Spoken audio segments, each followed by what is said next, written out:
So, still working on the 66 Corvair. This is the plastic heater duct.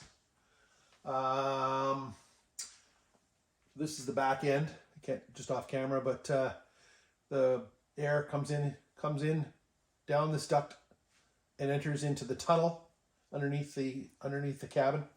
This is the exit for the rear heat, and then air comes down to the end, and then it goes up into your front heaters. This is all warped in this area. I've had to use a little heat to shrink it back down again.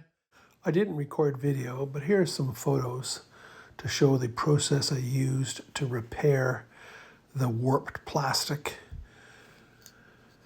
It involved pulling out the staples, straightening them out, and then using some needle nose pliers to get the right shape, holding it in place where I wanted the staples, vice grips to position it, and then bend over the corners and work my way around, and you can see the warped section there.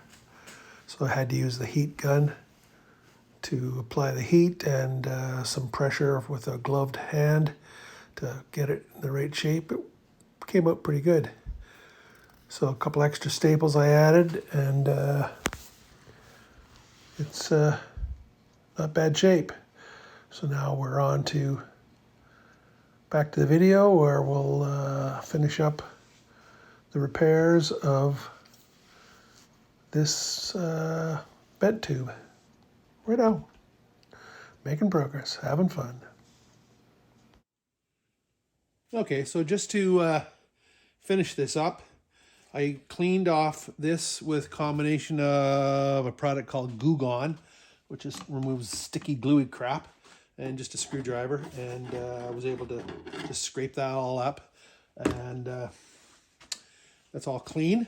So now I just cut, I found some foamy, sticky back, foamy stuff that came from something else that I just threw in the pile of stuff. Line it up on the outside, push down on the foam with the paper backing up against the metal, and that will leave you a nice impression. You know exactly how big. And then all we're going to do here now is cut this out. There we go.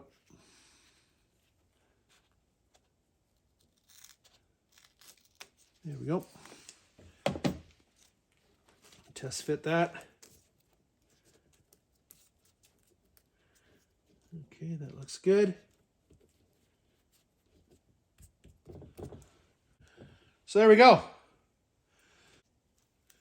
Peel off the backing.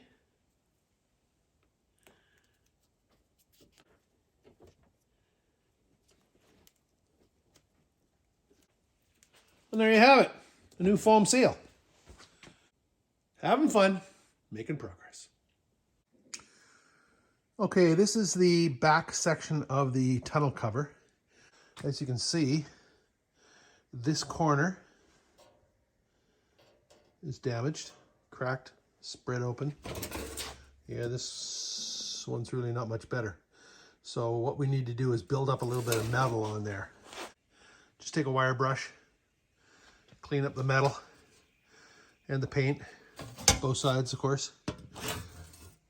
So now we can touch it with a little bit of weld and see what we can come up with. This is the corner that I had that little round circle. I put that in. As soon as I started MIG welded, it just kind of blew holes everywhere.